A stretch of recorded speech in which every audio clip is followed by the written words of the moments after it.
কমিশনের পুনর্নির্বাচন পরিকল্পনা। এবারের ভোটের সামান্য এদিক ওদিক হলেই পুনর্নির্বাচনের পথে হাঁটবে কমিশন। পুনর্নির্বাচনেও সমস্যা হলে ফের ভোট, তাতেও গোলমাল হলে গণনা স্থগিত করে দেবে কমিশন।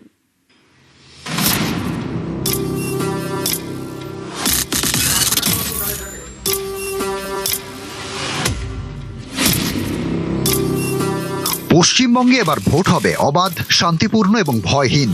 বারবার এই বার্তা দিচ্ছে নির্বাচন কমিশন। এর জন্য তারা কোনো ফাঁক রাখতে চাইছে না। কমিশন ঠিক করেছে এবার ভোটদানে কোনো রকম বাধা দেওয়া হলেই ফের ভোট করানো হবে। এর জন্য জেলায় জেলায় নির্দেশ দেওয়া হয়েছে। কমিশন ঠিক করে ফেলেছে কোন কোন ক্ষেত্রে পুনর্নির্বাচন করানো হবে। কোনো বুথে সিসি ক্যামেরা বিকল হলে, সিসি ক্যামেরা কাপড়ে ঢেকে ভোট হলে, ভোটদানে বাধার অভিযোগ সত্যি হলে, হুমকির কারণে কেউ ভোট দিতে যাননি এমন অভিযোগ সত্যি হলে, বুথ দখলের অভিযোগ সত্যি হলে, ভোট গ্রহণ কেন্দ্রের 100 মিটারের মধ্যে অশান্তি হলে, পোলিং অফিসারদের উপর চাপ দেওয়া হলে, ইভিএমে সমস্যা দেখা দিলে, ইভিএমে কারচুপি চেষ্টা করা হলে, ছাপ্পা ভোটের অভিযোগ সত্যি হলে, এছাড়াও পুলিশ অবজারভার এবং জেনারেল অবজারভাররা যদি মনে করেন কোনো বুথের রিপোল প্রয়োজন, সেক্ষেত্রে ফের ভোট হবে।